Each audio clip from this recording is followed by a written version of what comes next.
세상의 모든 악기는, 아름다운 악기는 다 나무로 만들어낸 것들이 많습니다. 바이올린, 비올라, 첼로 이런 목관 악기들은 죽은 나무가 아름다운 내는 소리와 같은 거죠. 사람도 마찬가지예요. 살아있을 때는 별로 그렇게 인정이나 주목도 받지 못하다가 죽어서 더 아름다운 소리를 내는 사람이 있습니다. 그가 어떻게 살았는지, 뭘 하고 살았는지, 예수는 어떻게 믿었는지 아무도 주목하지 않았다가 죽은 이후에 그의 삶이 드러나는 아름다운 미담이 나타날 때가 있습니다. 그 중에 한 사람이 오늘 바로 도르가라는 사람입니다. 우리가 오늘 주목할 사람은 도르가라고 하고 다비다라고 하는 여인입니다. 그녀는 사도행전 속에 있는 숨은 제자였습니다. 그녀는 죽음으로 자기의 삶을 증명해낸 사람이라는 것을 알 수 있습니다. 그가 살아있을 때는 무슨 일을 했는지, 누구를 만났는지, 어떤 선행을 했는지 한 번도 등장하지 않았습니다. 하지만 죽음 이후에, 죽음 앞에서 이 여인은 그가 어떤 여자였고 어떤 제자였고 선행이 무엇인지, 미담이 무엇인지 끊임없이 이야기가 흘러나왔습니다. 자, 오늘 성경에 나오는 데를 보면 이 다비다는 욥바에 살았다 이렇게 말합니다. 그리고 이름이 두 가지가 있답니다.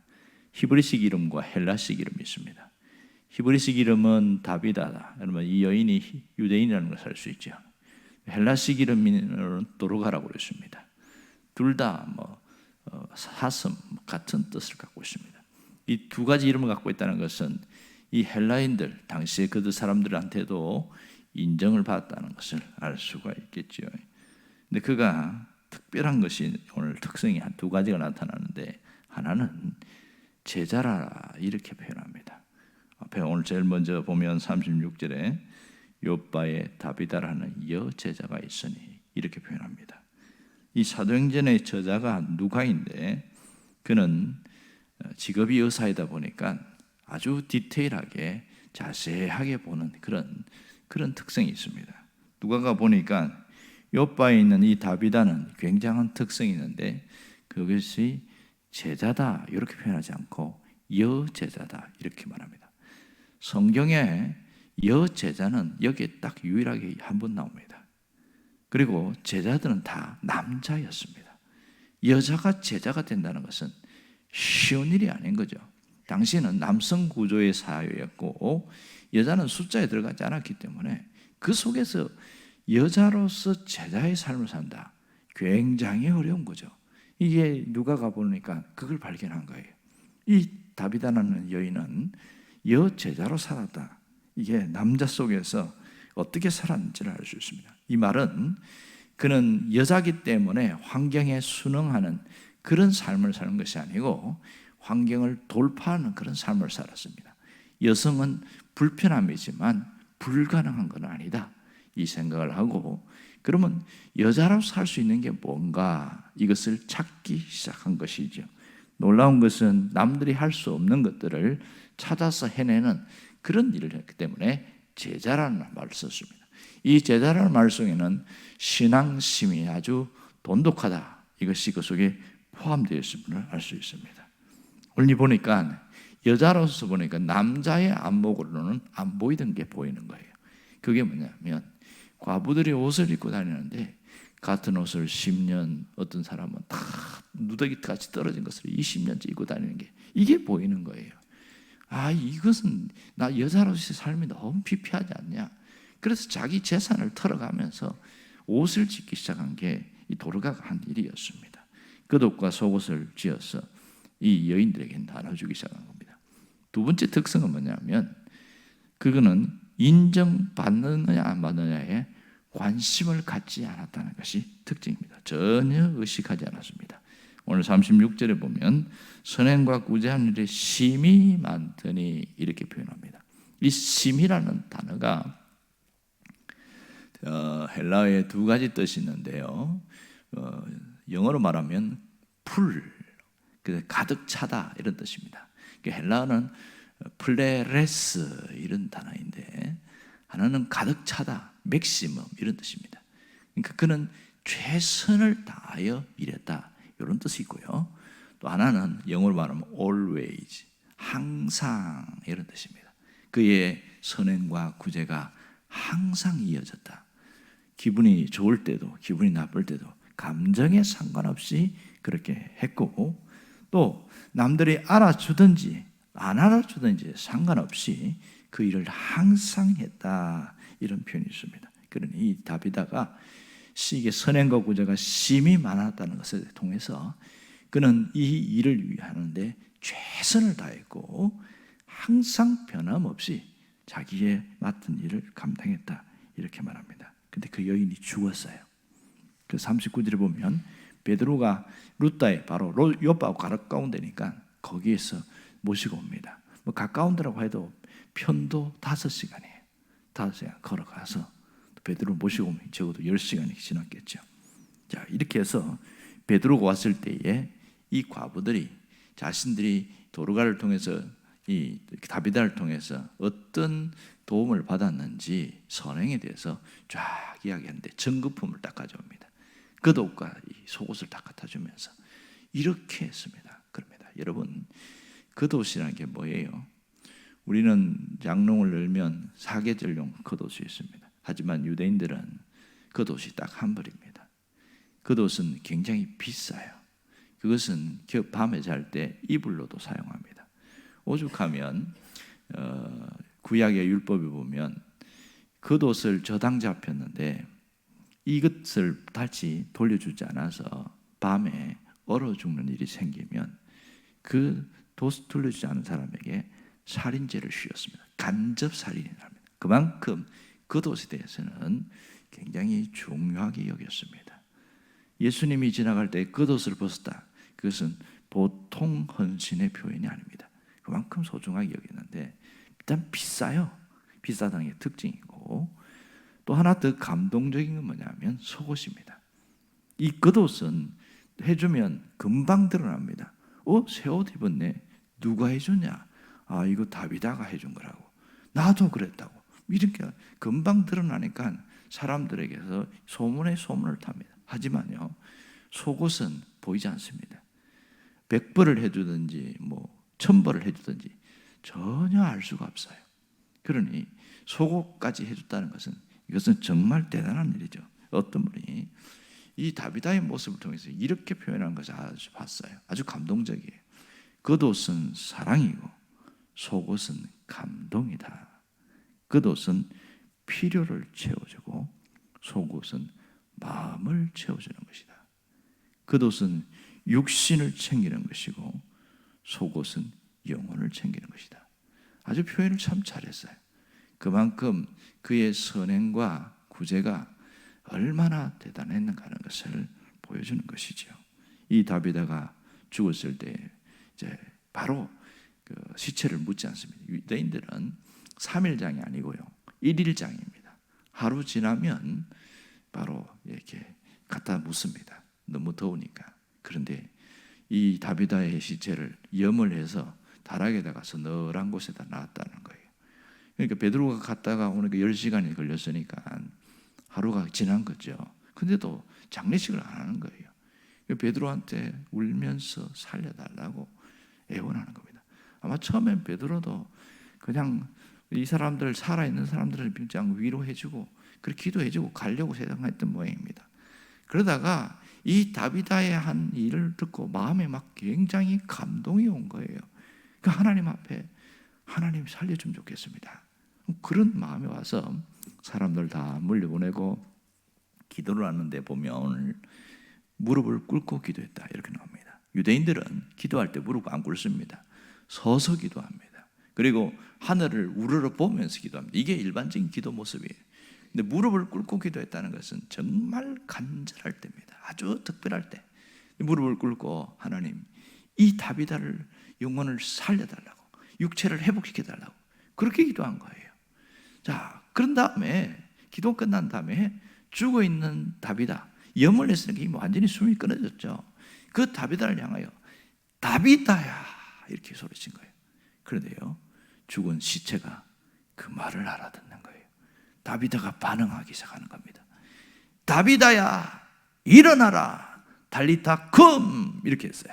그랬더니 이 다비다가 눈을 탁 뜬 겁니다. 얼마나 대단한 일입니까? 그리고 눈을 뜬 다음에 이제 손으로 이렇게 세웠어요. 이렇게 세우니까 그리고 사람들한테 자, 다 들어오세요. 다비다 살아났습니다. 말도 안 되는 일이 일어난 거예요. 이게 사람들이 그걸 보고 너무 놀란 거죠. 죽은 다비다, 염을 해서 이미 장례식을 치러한 다비다가 살아났으니 얼마나 이게 충격을 받았을까요? 자, 여기서 우리는 이런 의문을 받았습니다. 왜 다비다를 하나님이 살리셨을까? 왜 베드로의 기도에 하나님이 응답하셨을까? 이 점입니다. 여러분, 죽은 사람 오늘 베드로처럼 이렇게 말한다고 안 살아납니다. 장례식장 가서 아무개야 일어나라, 절대로 안 일어납니다. 그러면 쪽팔립니다. 완전히. 이거는 보통 일이 아닌 거죠. 그런데 다비다가 살아난 것은 우리가 생각하지 못하는 특별한 하나님의 뜻이 있는 거죠. 그 뜻이 뭘까요? 이 다비다를 통하여 하나님이 욥바에서 건져야 할 영혼들이 많다는 걸 알았습니다. 단순히 선행과 구제를 통해서는 아름아름 그렇게 해서 믿고 했지만 다비다 한 사람이 살아남으로써 오늘 42절에 나오는 것처럼 욥바에 믿는 사람이 훨씬 많아졌어요. 거기에 수많은 사람, 다비다가 누군지 다 아니까, 죽은 것도 다 아니까. 그런데 살아나는 그 모습을 보면서 하나님은 계시다, 하나님은 살아계신다, 뭐 이러면서 이제 믿기 시작한 거죠. 엄청난 일들이 일어난 겁니다. 그는 다른 사람을 세우고 영혼을 건지는 일에 중요하게 쓰임받는 일이 사람이기 때문에 하나님이 주목하셨습니다. 하나님은 이런 사람을 주목하고 있습니다. 많이 생각해 보세요. 다비다가 선행과 구제가 없었어요. 그리고 여제자라는 단어도 없었어요. 그냥 평범한 삶을 살았습니다.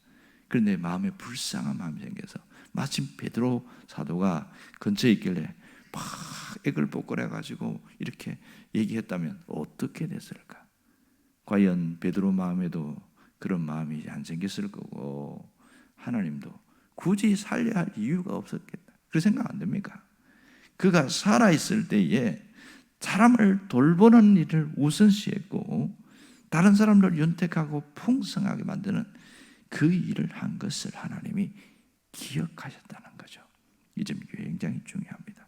이렇게 선행과 구제를 했다고 다 살아나는 건 아닙니다. 하지만 하나님의 특별한 뜻이 있었기 때문에 죽은 다비다가 살아난 것이고 그를 살림을 통해서 더 많은 영혼들을 건지고 하나님의 사람으로 세워나갈 수 있기 때문에 그렇습니다.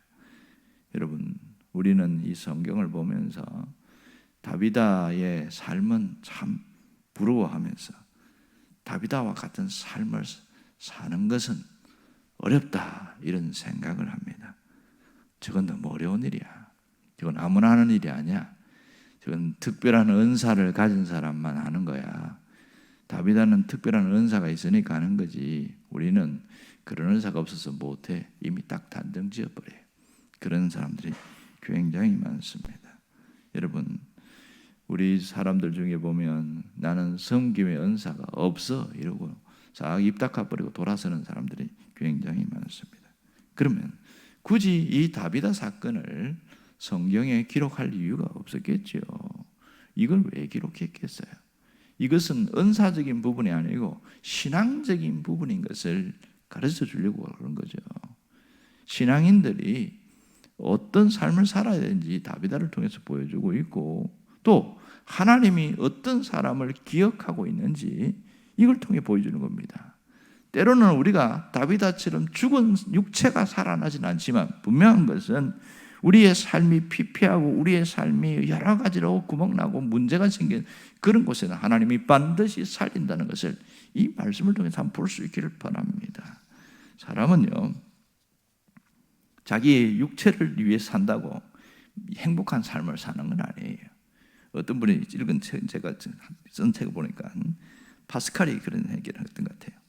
인간은 생각하는 갈대라는 말로 굉장히 유명한 그 파스칼이라는 철학자가 무슨 얘기를 했냐면 우리 인간에게 하나님만이 채울 수 있는 특별한 공간이 있다, 이렇게 말했어요. 하나님만이 채울 수 있는 특별한 공간. 그래서 사람이 영적으로 충만하지 못하면, 쉽게 말해서 은혜로 충만하지 못하면 공허함을 느껴요. 자꾸 뭔가 허전하고 외롭고 공허함을 느껴요. 왜냐하면 속이 비어있기 때문에 그렇습니다. 이것은 밥을 안 먹어서가 아니에요. 그 마음이 허전하기 때문에 공허함을 느끼는 거예요. 신부는 하나님을 믿는 신앙을 갖고 있는데 이 마음속에 하나님으로 가득 차지 않았기 때문에 공허하다는 것을 말하고 있습니다.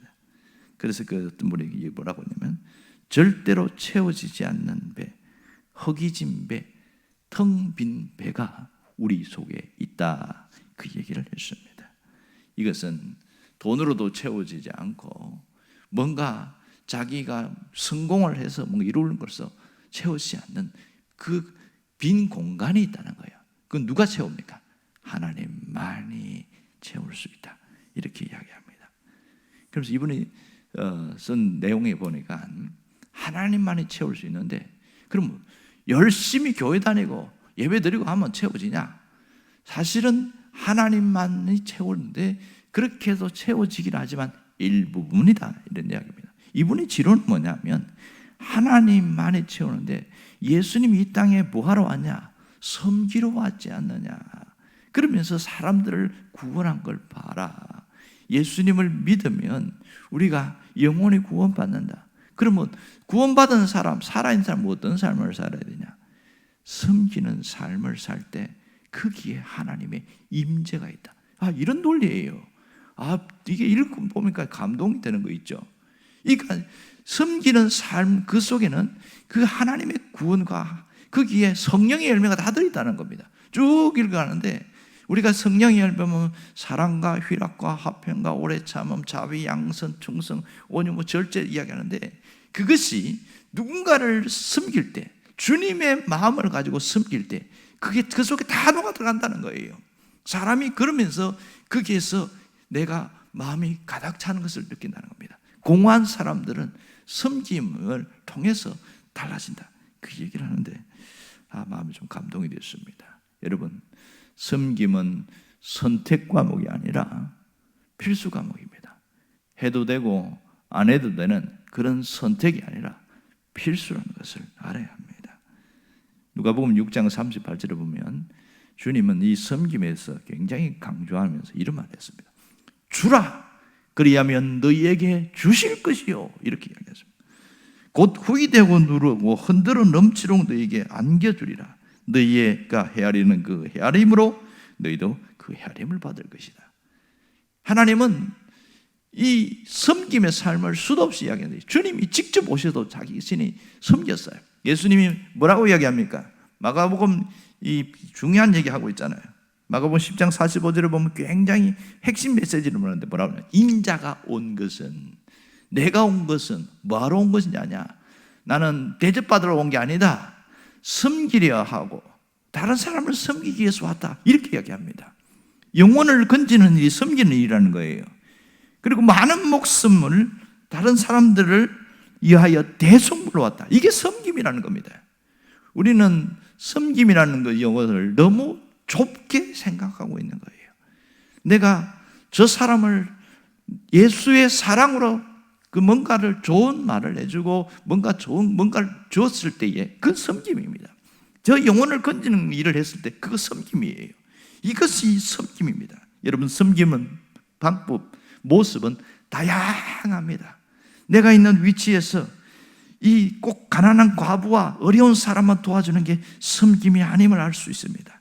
주변에 보면 섬김이 필요한 자들이 굉장히 많습니다. 우리가 가장 간과하고 놓치는 게 뭡니까? 가족에 대한 섬김입니다. 여러분, 부양과 섬김은 완전히 다른 거 아시죠? 부양은 의무와 책임만 들어가면 돼요. 돈만 있으면 가능합니다. 하지만 섬김은 돈으로 되는 게 아니에요. 그곳에는 사랑이 있어야 됩니다. 가족을 부양할 수는 있지만 가족을 섬기는 일은 안 하는 사람들이 굉장히 많습니다. 그래서 가정이 행복해야 되는데 불행해집니다. 왜? 섬기지 않으니까. 사랑이 들어간 것을 섬김이라고 말합니다. 또 다른 사람들에게도 잘해주는 것과 섬기는 것, 상당한 차이가 있습니다. 이 잘해주는 것은요, 심리 속에 보상 심리가 있어요. 내가 잘해줬기 때문에 뭔가 저 사람에게서 은근히 보상을 받았다. 굳이 기대하지 않았는데 내가 이렇게까지 잘해줬는데 고맙다는 말 한마디 하면 기분이 확 상하는 거예요. 내가 이렇게 나는 진짜 아깝게 이렇게 모아가지고 줬는데 저 사람이 그걸 흥청받게 쓰면 기분이 확 상하는 거예요. 내가 얼마나 신경 쓰고 이렇게 했는데 보상을 원하는 게 이게 잘해주는 거예요. 하지만 섬김은 보상을 생각하지 않습니다. 누가 이렇게 살았어요? 다비다가 그렇게 살았어요.